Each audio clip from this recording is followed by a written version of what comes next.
A proposed piece of legislation to restrict protests around places of worship, daycares, and schools. Today, Toronto City Council discusses the bubble zone bylaw. Good afternoon. We'll get to that story in just a minute. But first, a change is coming to the Toronto 911 system that emergency services hope will help keep lines open and cut down on unnecessary delays. It's a new text feature. The first in a shift towards using more technological tools like AI to improve communication with dispatchers. CTV's Rahim Ladani has the details. All operators are busy assisting other callers. Toronto's 911 system is getting a digital upgrade, and it could help save lives by keeping emergency lines open when it matters most. Under the new system, if you call 911 but hang up, or if your call doesn't go through right away, you'll receive a text message saying, "Your phone called 911 and disconnected. If you have an emergency, text back 1 now. If no emergency, text back 9. Press 1 and you'll get a call back. If you're in a situation where you cannot answer, a police response will still be sent. Press 9 and your call will be dropped from the queue entirely, and there is no fine for an accidental call. If it's not easily understood or read in the time frame, we will also still give a call back to ensure that everything is okay. And if you text back anything else, the operators will not see it. The system is only equipped to handle the number 1 or the number 9.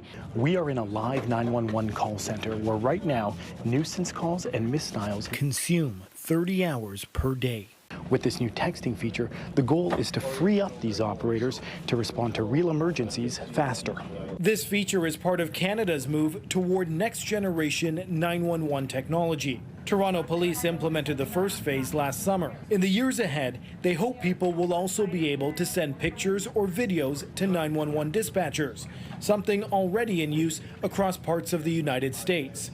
The service is also focusing heavily on artificial intelligence. AI is here, and it's going to make a huge difference. But what we're trying to do is deploy it in an assistive way to the call takers. So helping them with translation, helping them to understand risk flags that are being spoken to them through the phone. But for now, the priority is keeping the lines open for those in crisis and cutting down on unnecessary delays. Rahim Ladani, CTV News. Next to City Hall, where councillors are weighing in on a proposed bylaw to limit protests around specific institutions in the city. Some councillors are in favor, while others are critical, saying it would infringe on the rights of residents. CTV's Natalie Johnson is live at City Hall this hour with the details. Natalie. This is a very emotional moment. Well, Michelle, councillors are certainly facing a lot of pressure from both sides of this very highly charged issue that include considerations of safety while balancing the right to demonstrate. Ultimately, council will decide here today whether to make some areas around some vulnerable institutions no-go zones for protests. In response to protests that have proliferated on the doorsteps of places of worship across the GTA, Toronto Council will today decide whether to implement so-called bubble zones around faith-based institutions, daycares, and schools. This is an additional tool that will help bylaw, will help law enforcement to clear out and protect some of these spaces, particularly around places of worship, which we have seen have been targeted with hate, harassment, intimidation, and violence. City staff have recommended prohibiting protests within 20 meters of vulnerable institutions, but not as a blanket ban. Instead, requiring organizations to apply for the protection that would be in place for 6 months. Critics, though, maintain a bubble zone bylaw would infringe on the right to protest. Spaces belong to everybody, and everybody has the right to express themselves.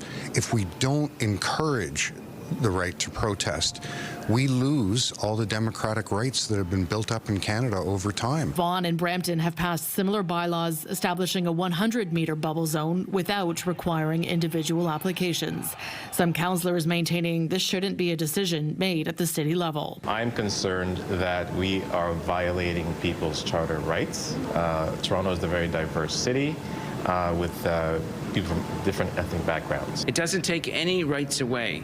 It doesn't take away the right to protest, the right to picket, or the right to free speech. And all it's doing is extending rights to those who want to walk into vulnerable institutions. A contentious question for council, which will decide if and where the line lies on public protests. And we are expecting some attempts by some councillors to tweak the details on the staff's suggested components of this bylaw that could include extending that 20-metre bubble zone perimeter to 50 or 100 metres, as well as possibly removing the burden on institutions to apply for this protection. We'll keep a close eye on this debate and bring you the latest tonight at 5 and 6 o'clock. Reporting live in the chamber, I'm Natalie Johnson, Nathan and Michelle. Over to you. Thank you, Natalie. In Washington, D.C., 2 employees of the Israeli embassy are dead after a shooting outside a Jewish museum last night. Prior to the shooting, the suspect was observed pacing back and forth outside of the museum. He approached a group of 4 people, produced a handgun, and opened fire, striking both of our decedents. Israel's ambassador identified the 2 people killed as Yaron Lachinsky and Sarah Lynn Milgram. They were an Israeli citizen and an American citizen who were soon to be engaged. The shooting happened at an event hosted by the American Jewish Committee with a theme of humanitarian diplomacy as the deadly Israel-Hamas war rages on. One witness shared what he saw as the incident unfolded. I was walking by and a guy came up and looked like a gun. I couldn't tell what it was, but I heard it afterwards, the shots, and he shot this young couple. And he ran inside and yelled something. I couldn't make it out what he said. He just ran up. It was terrible. A suspect is in custody. He is a 30-year-old named Elias Rodriguez of Chicago. Eyewitnesses say he made comments about the Israel-Hamas war in Gaza. The FBI says early indications suggest this was a case of targeted violence. U.S. President Donald Trump called the shootings horrible and offered his condolences to the families of the victims, saying, quote, hatred and radicalism have no place in Israel. Israel's foreign minister said the attack follows an alarming rise in anti-Semitism. This is the direct result of toxic anti-Semitic incitement against Israel and Jews around the world that has been going on since the October 7th massacre. This comes as a growing number of world leaders question Israel's actions in Gaza following the October 7th attacks. But condemnation of last night's shooting has been swift. Among them was Prime Minister Mark Carney, who wrote in a statement, "I am devastated and appalled by the murder of 2 young Israeli embassy staff in Washington, D.C. This was a targeted attack against the Jewish community, a violent act of anti-Semitism. This hate is intolerable, and I condemn it in the strongest terms. My prayers are with Yaron and Sarah, their grieving loved ones, and the entire Jewish community." Foreign Affairs Minister Anita Anand wrote on X, "The murder of 2 Israeli embassy staff last night in Washington is a horrific crime. My thoughts are with the families of the victims, their colleagues, and the Jewish community. Anti-Semitism and the violence and fear it brings are beyond deplorable and must stop." And we have more news in a moment, but first, here's a live look at the city this afternoon. Gray skies, rain, and this system still sticking around today and tomorrow. But the good news is this system's going to pass, and we're going to get more seasonal weather. Can't wait. Lindsay Morrison's here with a look at the current conditions. Lindsay. Well, Nathan, even when we do warm up, we're still going to be a little cool for this time of year, but that's okay. We will all look forward to an improvement from here. Look at this low pressure system. You can make out the swirl of it, the center of the low right over us here in southern Ontario. Rainfall warnings have been issued by Environment Canada. Look at that. City of Toronto now included in 1, 2. This is warning of the heavy rain expected through this afternoon before tapering off to showers a little later today and into tomorrow. We are in the single digits temperature-wise. We're going to struggle to climb into the double digits. You can see just about everyone experiencing winds coming from a different direction as that low rotates. Forecast daytime high for us today is about 10 degrees. Once again, it is cloudy, cool, unsettled. When is this pattern going to come to an end? We'll take you through the forecast coming up. For now, though, Michelle, I'll send it over to you. Thank you, Lindsay. Durham Regional Police unveiling the results of a 6-month-long drug and gun investigation. Launched last year, the probe dubbed Project Venture unearthed a criminal network spanning Durham Region, Toronto, and the region of Waterloo. CTV's Beth MacDonnell is live with the details. Beth. Nathan, this is a significant bust by Durham Regional Police, one that comes with a serious message about gun violence. You're looking at a dozen firearms that were seized by police as part of Project Venture across Durham, Toronto, and Waterloo region earlier this month. Police say 4 of the guns are linked to the U.S. One of the guns was stolen from a legally registered firearm owner. 3.4 kilograms of cocaine and $100,000 of cash were also seized. This operation began as a drug trafficking investigation and grew over the course of 6 months. Police say one person is still outstanding. 33-year-old Dexter Taylor Bailey is wanted. In all, 10 people were arrested, but today only 3 remain in custody. This is a big source of frustration for Durham Police when safety, they say, is their top priority on top of the guns they're seizing. Unfortunately, it's becoming all too regular now where these seizures of firearms from our frontline officers alone have increased significantly. These guns are being trafficked in our communities. People are profiting from this, and these are tools of death. These guns are used to commit robberies, street-level robberies, commercial robberies, carjackings, and we have to take this more seriously. Durham Police say over the past 5 years, firearm incidents have increased by 15%. Reporting live, I'm Beth MacDonnell. Thank you, Beth. Crews responded to the scene of a 2-alarm house fire in Scarborough. Firefighters were called to the Chenine Boulevard near Pharmacy in Eglinton. This was just before 3 a.m. Toronto Fire says the house was unoccupied. Crews were able to knock down the flames. There is no word at this point on the cause. A woman in her 30s is in hospital after a hit and run in Etobicoke. Now, Toronto police say she was struck near Islington and Eglinton around 9:15 last night. Her injuries are non-life-threatening. The vehicle involved left the scene, and police have not provided any description. Anyone with information is urged to come forward. And police have released an image of a suspect wanted in a pair of sexual assaults on board TTC buses. The suspect is in his late 20s, 5'4", with a large build. He was seen wearing a black jacket with security written on the back, black pants, and black shoes. Police say on May 1st, the victim was on a bus near Yonge and Eglinton when she was sexually assaulted. The same suspects believed to be responsible for another sexual assault on a bus in the same area on May 15th. Anyone with information is asked to call police. Well, we're hearing from the victims of a horrific online network involving men who allegedly drug their partners and share videos of their assaults around the world. Now, in another CTV News exclusive, 2 women are speaking out about their ex-boyfriend who was also online friends with a man recently arrested in Hamilton. W5's Avery Haynes has the story. The arrest of Brian Hayward, captured on camera at a Tim Hortons drive-thru. Busted! With an amputated left hand, police shackled his feet, the 36-year-old accused of drugging and raping a woman. All right, there he goes. Our investigation shows Hayward was online friends with a man in New Brunswick, convicted of committing similar crimes against his ex-wife and 2 former girlfriends, who we're calling Melanie and Julie. This is the scariest part, and that's a common point between all victims. Like, we had no idea, we figure he must have drugged us late at night. How can someone do that to your partner and then wake up the next day and give them a kiss and be like, good morning?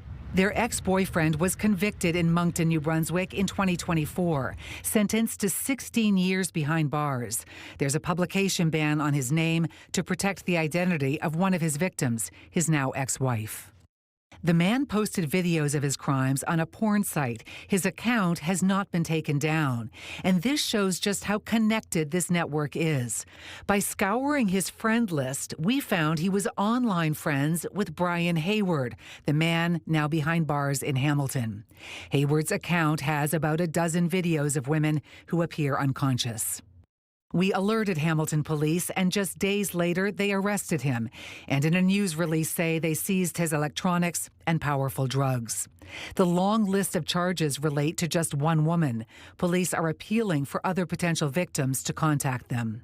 20 ans pour chacun! Last year, the world was shocked by the case of Gisèle Pellico, the grandmother in France whose husband, for more than a decade, drugged her and invited dozens of rapists into their bedroom. The case was reported as an anomaly, yet our research shows it is not, and that there is a massive international network of men who work together to drug, rape, and record their unsuspecting wives and girlfriends. Avery Haynes, CTV News, Toronto.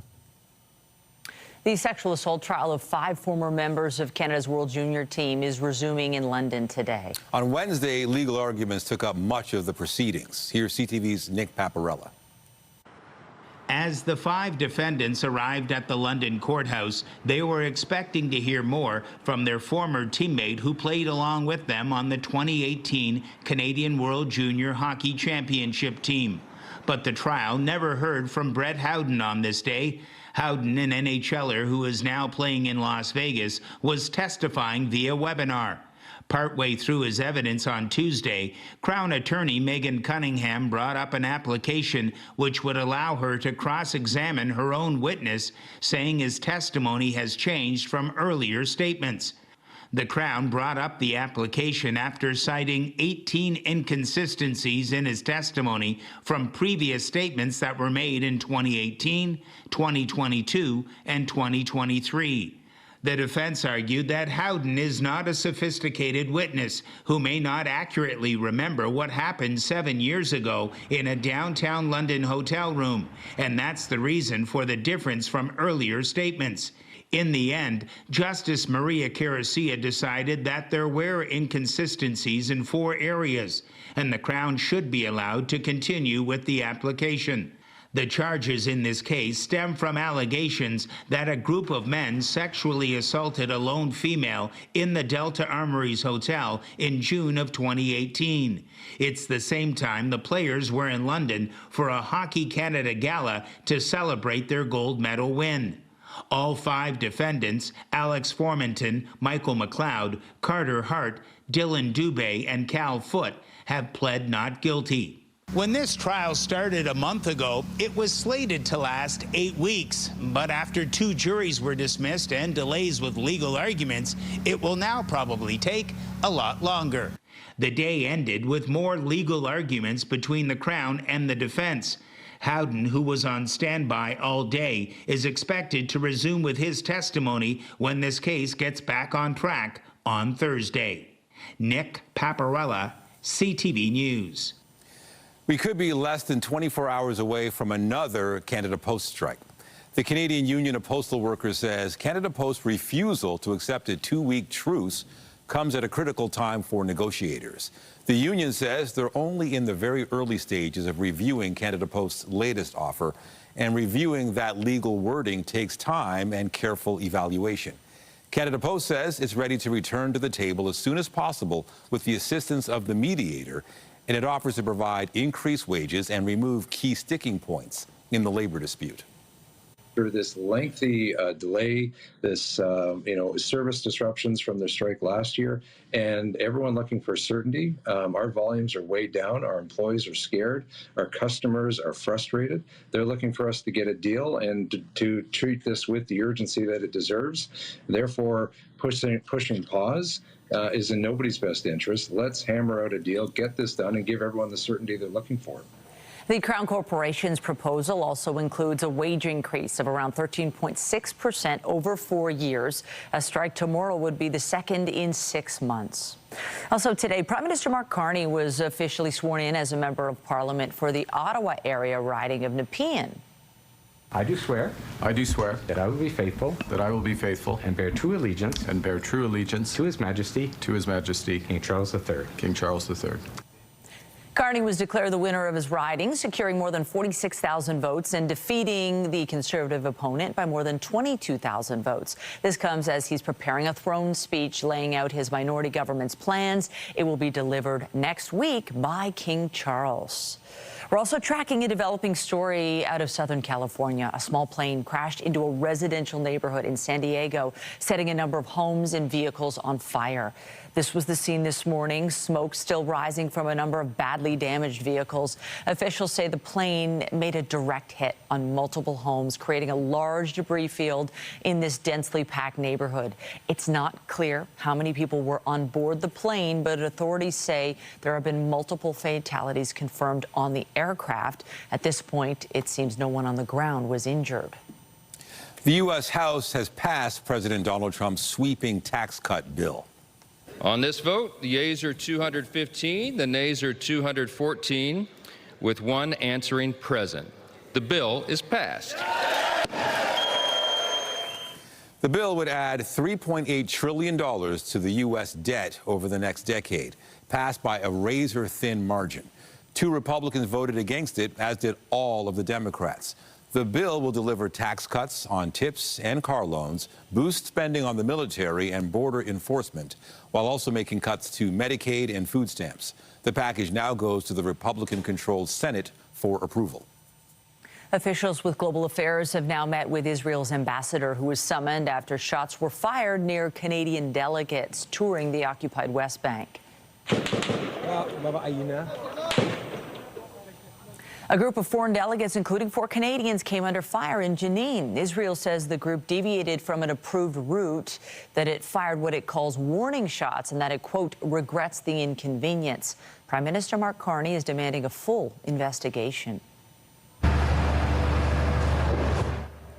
And in Gaza today, officials say Israeli tanks have fired on a hospital in the territory's north, igniting fires and causing extensive damage to the facility. An Israeli military spokesperson said there were no planned strikes in the Al-Auda hospital, and it's checking what took place.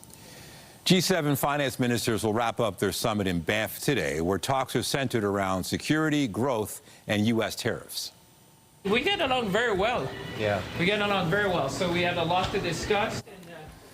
Finance Minister Francois-Philippe Champagne had a private sit-down with U.S. Treasury Secretary Scott Bessent. Speaking before the summit kicked off, Champagne said his mission is to find common ground with the U.S. and other nations. And CTV's Rachel Aiello joins us now from Banff. Rachel, what do we know about this meeting between the Finance Minister and the U.S. Treasury Secretary? Yeah, good afternoon. So this private conversation happened last evening just before the finance ministers got together for dinner. We caught up with the finance minister. You showed a clip of it there, just coming out of that conversation. You know, he said it was a positive conversation. They had a lot to discuss, but when pressed on specifics around what the conversation was when it comes to tariffs, Canada's finance minister said he wasn't going to disclose the nature of those conversations, but you can certainly expect this is going to be one of the questions the finance minister is faced with later this afternoon in his closing press conference here at the G7 Finance Ministers Summit. Obviously, Donald Trump's tariffs have kind of been the elephant in the room throughout these conversations. All of the other G7 nations gathered here are facing some degree of U.S. trade action. So while it hasn't explicitly been on the agenda, it's been one of the main kind of sidebar conversations being had here in Banff. So the conversations are great, but what are they hoping to achieve?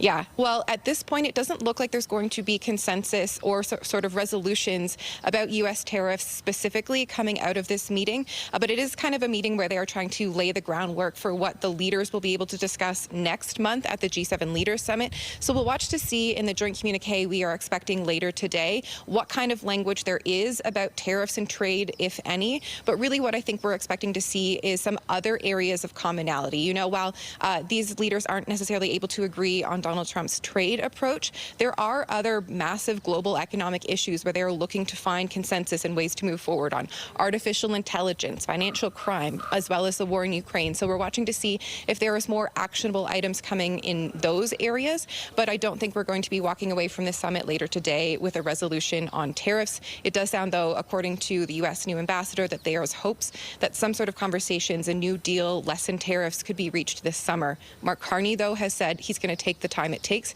to get the best deal for this country. All right, CTV's Rachel Aiello in Banff. Thank you. Thank you.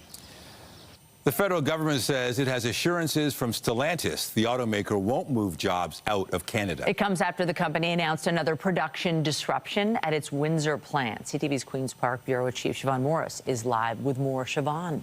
Well, this is all about production of one vehicle in particular that's made in Windsor, the Charger Daytona RT. It's an all-electric muscle car. The automaker says it's pausing production of the 2026 model to give itself a chance to review the impacts of U.S. tariffs. Windsor employs about 4,500 people at its assembly plant, the Stellantis one. So, of course, this is creating a lot of concern, new questions, especially since there have been rounds of layoffs over the spring and a plan for a shutdown for retooling this summer. We caught up with the federal industry minister this morning in another auto town, Oshawa. Here's what she had to say. I spoke to the CEO of Stellantis this morning. He assured me that all jobs at Stellantis in Canada would be protected and all conditions of workers would remain the same. We agreed that we would continue conversations in a positive way regarding EVs investments in Canada. So Jolie is convinced that the federal government and Stellantis can get to a good place when it comes to jobs. I asked the Premier's office if he's had any similar conversations. His staff says they aren't aware that Doug Ford has had that call. Reporting live from Queen's Park, I'm Siobhan Morris. I'll send it over to Lindsay. Thanks, Siobhan. And yes, it is another cool and rainy day out there, but we are not dealing with record cold here in the city of Toronto. For that, we have to go back to the year 1967, and that's when temperatures were at or below the freezing mark. But it's worth mentioning that our seasonal average is now about 21 degrees.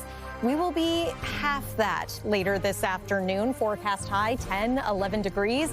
And there isn't much of a warm up in the 7-day forecast. We will remain below seasonal, not just this week, but perhaps until early June. Stay with us. A detailed look at your 7-day forecast is coming up. We're going to talk about the rainfall warning now in place for the GTA after this break.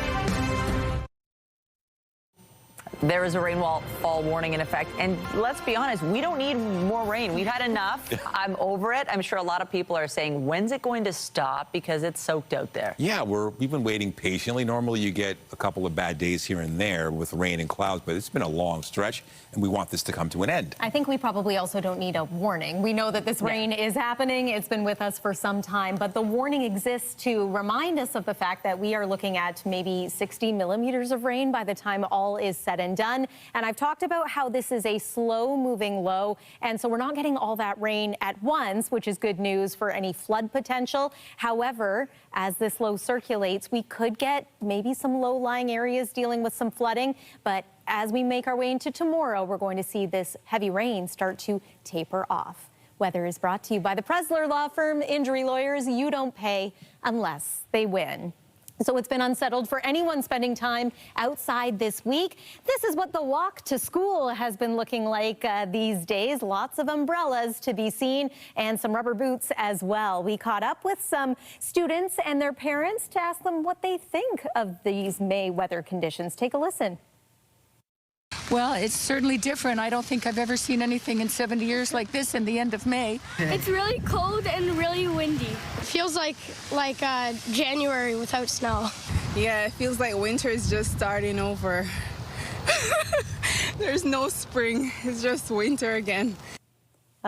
Did you hear the sigh there? Yeah, we all feel that way. Here's what we're dealing with now. A rainfall warning that has been issued by Environment Canada for the City of Toronto over toward Pickering, City of Oshawa, and southern Durham region. Really anywhere east of the Don Valley Parkway, expecting to get some pretty heavy amounts of rain today. This on top of the approximately 35 millimeters that has already fallen. And areas like Kincardine, Saugeen Shores, as well as Niagara Falls and St. Catharines also under rainfall warnings. Why those areas? Because as you can see, the circulation of this low, we're getting heavy amounts of rain in those locations. Again, downtown Toronto and into Durham region, that rain is quite steady at this hour.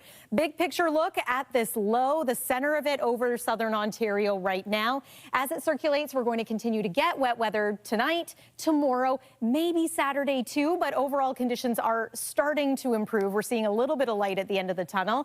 Here's tomorrow morning. So again, Toronto Toronto, eastward and north. That's where the heaviest rain is going to fall. Notice how it starts to dry out for the west end of the GTA and extreme southwest Ontario. There's Saturday, still a mostly cloudy day with a chance of showers. We can't rule out that possibility.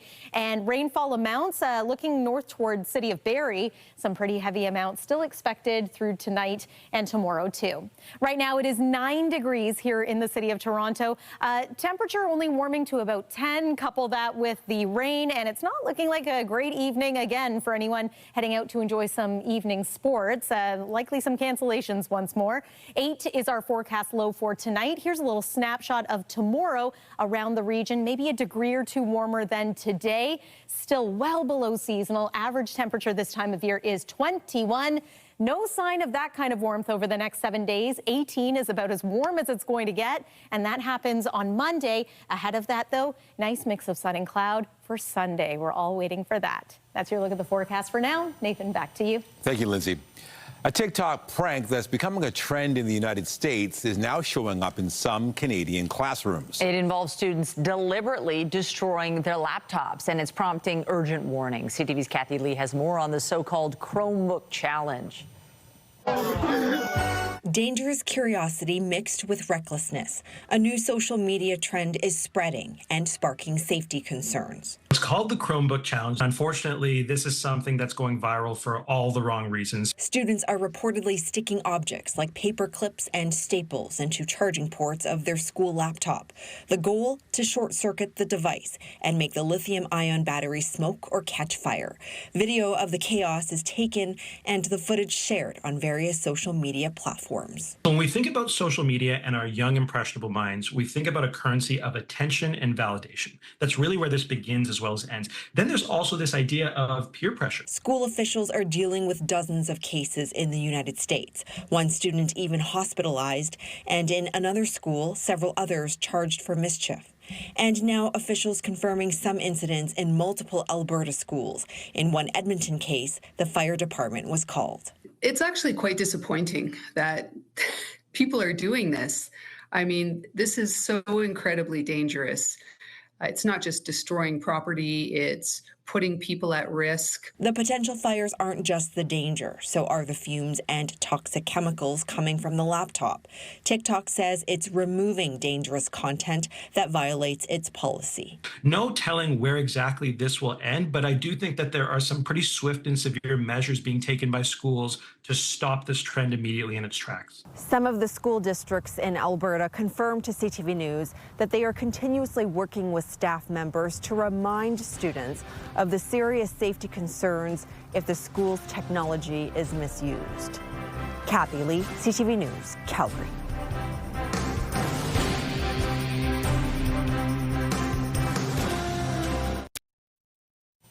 In Hamilton, a hometown celebration is underway to honor the NBA's newest, most valuable player. Shai Gilgeous-Alexander has earned the title, only the second Canadian to ever win the award. CTV's John Musselman is at his former high school, Sir Allan McNabb Secondary in the Hammer with more. Must be really exciting for everyone there. Sure is. Pretty exciting here, Michelle. A lot of the students were in the gymnasium for an assembly. Also, his former coaches were here. We heard from the school officials and some of the current kids on the high school basketball team. They're so inspired by Shai's story. And it all did start in this gym here in Hamilton when he joined the team in 2012. We talked to his coaches who said that he was just an average kid at the time, but it was his hard work and dedication that really paid off. And they're not surprised he reached the MVP level he has since reached. We had a chance to speak to some people. Here's what they had to tell us. How much of an inspiration is he to the local kids? He's a huge inspiration. That's what I like to talk about with the kids, is that I think most kids in the community and in any small town or large town in Ontario and Canada can see themselves in Shai. He's just a regular kid that worked really hard and took every opportunity that he had to make something of himself. So I think that's eye-opening for any kid who has a dream. And they've also created a big veil outside the school gymnasium, a painted version. We'll have much more on that on CTV News at 5 and 6 o'clock. Reporting live in Hamilton, I'm John Muswell. I'll send it back to you. All right. Thank you, John. Thank you. Alberta has now surpassed 500 measles cases this year. so highly infectious, trying to contain and isolate patients that may have measles or do have measles before they get seen and emerge, and then when they get admitted into hospital, it has major impacts. Low vaccination rates in several southern Alberta communities are getting the blame. This comes as the latest figures from Public Health Ontario show 173 additional measles cases in this province, for a total of nearly 1,800 since an outbreak began last fall. We have more news after the break. Stay with us.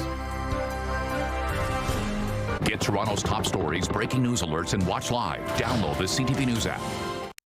With the shortage of affordable housing and families trying to earn extra money, more people are putting in basement apartments. Converting a basement to an apartment space is a big job, and you'll want to make sure you hire a company that can get it done right. CTV's Pat Foran has this consumer alert. At this home in Mississauga, Gino and Christabel Carletti have a basement that is a mess. By now, it was supposed to be a legal basement apartment. This was our dream for our future when we retire. We're expecting to finish this last year to rent it out. Previously, the basement was finished, but the couple wanted to add a kitchen and separate entrance. The company they hired gutted the lower half of their home, but the Carlettis say they had to hire other contractors to complete work that was never finished, like this doorway. And they just took everything apart and they pretty much destroyed it. The renovation was supposed to be done within 2 months, but it's been dragging on for more than a year. The Carlettis paid a company $35,000 to start the reno. They asked for an additional $50,000 last September, but when they got a total of $85,000, the work came to a standstill. I feel sad and disappointed, and because I don't know how we're gonna finish this. They hired Basilica Construction of Vaughan. Calls and emails to the company made by CTV News were not returned. It appears Basilica Construction is now permanently closed. The Carlettis borrowed the $85,000 from Finance It, who they say paid the contractor directly. All the money was given to somebody else. They trust them, but didn't trust us to handle that money. Finance It told CTV News Finance It operates solely as the lender and is not directly involved in the products or services offered by any merchant partner. As of now, Basilica Construction and any affiliated businesses are no longer active merchant partners of Finance It. The Carlettis are upset they're still expected to pay back the loan when no more work is being done. We're paying for something that we didn't get. The Carlettis are also concerned they'll have to pay a second time to finish their legal apartment, something they now say they can't afford to do. Pat Foran, CTV News. TD Bank says it's laying off 2% of its workforce to cut costs and scale up its digital and AI investments. Some 2,000 employees will be impacted. The bank says the job cuts will help it save up to $650 million annually, as it also winds down its point-of-sale financing business south of the border. TD's been restructuring after its historic anti-money laundering settlement in the United States. It's not clear how the layoffs are distributed across Canada and the U.S., but TD's shares were up more than 3% so far today. New figures continue to highlight the steep drop in the number of Canadians traveling south of the border. Stats Canada is out with new data up to March of this year. It shows Canadian residents made 4.3 million trips returning from abroad. That marked a nearly 15% decrease compared to the same month in 2023. Among the steepest drops were returning trips by car over the land border with the U.S. Those were down more than 31% to 1.7 million trips in March. Trips to Canada among U.S. residents were down 6.6% year over year.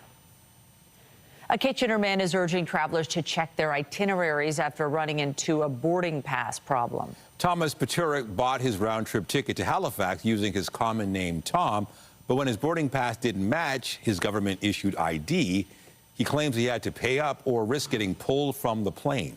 CTV's Alexandra Hollick has more with the flight and fight. We went out to Peggy's Cove. We went to Lunenburg and got to see the Blue Nose. Tom Patrick and his wife Vicky made some memories on their first trip to Halifax, but they say the end of the trip will be hardest to forget. We got up to the desk, I showed him my ID and my boarding pass, and the gentleman said, "No, we're not letting you on the plane. That's because the names on the documents didn't match. His driver's license is under Thomas Gerhard Stephen Petterick, but the original booking and boarding pass were just under Tom. When I did book it, Expedia used autofill, and my autofill is Tom Petterick. And so it just used the autofill, and that went straight to Flair Airlines. Petterick says when he arrived here at the region of Waterloo International Airport to board his flight to Halifax, the Flair Airlines agent reissued his boarding pass with his legal name, and he and his wife were able to take off hassle-free. But he claims the same can't be said for his return. I said, but in Kitchener, I had no problems.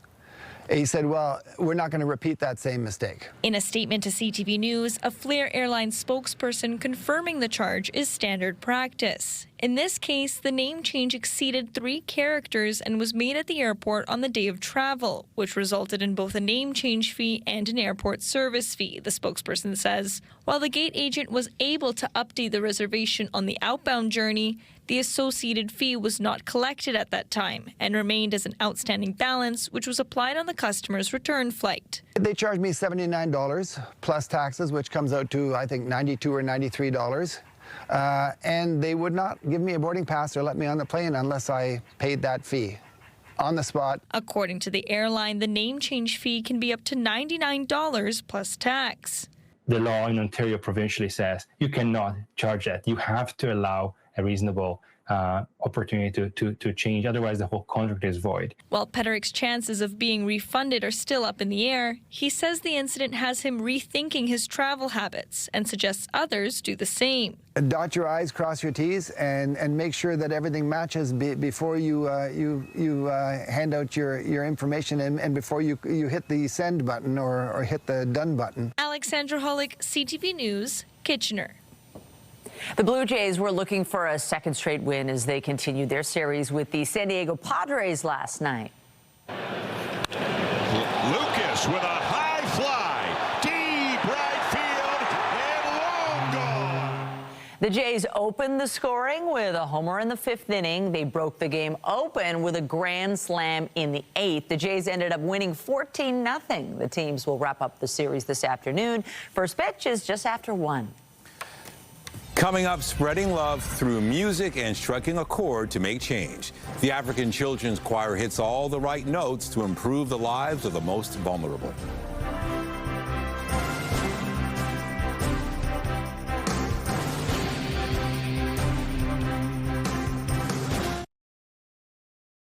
For the past 4 decades, the African Children's Choir has been changing the lives of its performers as well as those taking in the show. Now the latest group of kids are back in the GTA. Our Andrea Case has their story.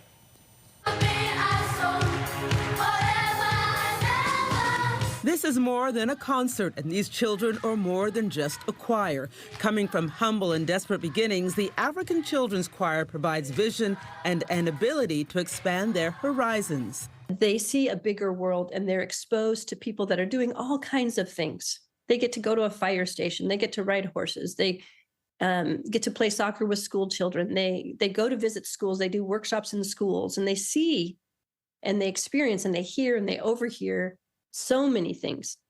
And it just broadens their ideas. 7 boys and 11 girls from Uganda made this trip, ages 9 to 11. But they love snow. That's like their highlight. They all want to see snow. So they got some snow and they've been swimming and they've kind of had it across the board. It all began 40 years ago while traveling in Uganda. A minister's life was changed forever after giving an orphan boy a ride. He was asked on one of these trips if he could give a ride to a small boy. And this little boy had lost both of his parents in the Civil War and yet sang praise songs the whole journey in the car with Ray. And that just, that was the moment, you know, the crystallization of this idea of what if we brought a group of children to the West and let the West see the beauty, the dignity, and the potential of the African child? Because at that time, the images of African children were much different. And he wanted to showcase the other side. Now, 53,000 children later, the mission has not changed.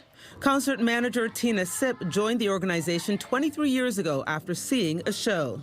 Our motto is helping Africa's most vulnerable children today so they can help Africa tomorrow.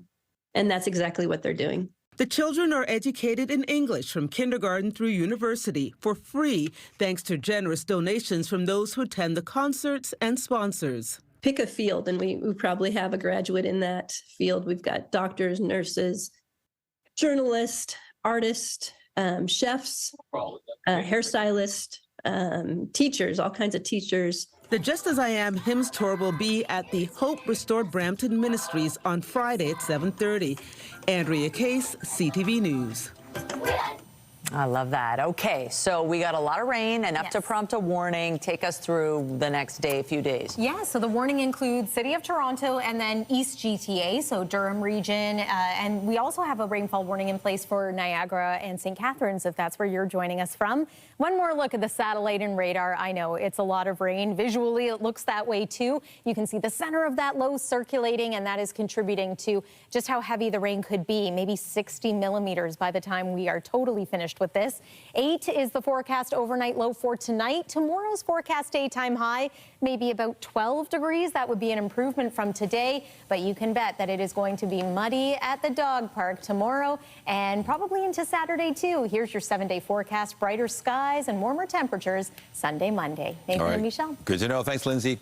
And that is CTV News at noon. Remember, you can get Toronto's breaking news all day long on CP24 and at ctvnewstoronto.ca. For Lindsay Morrison and the whole team here, have a pleasant afternoon. Stay dry. I'm Michelle Duday. And I'm Nathan Downer. Be sure to join us later for CTV News at 5 and 6. Have a great afternoon.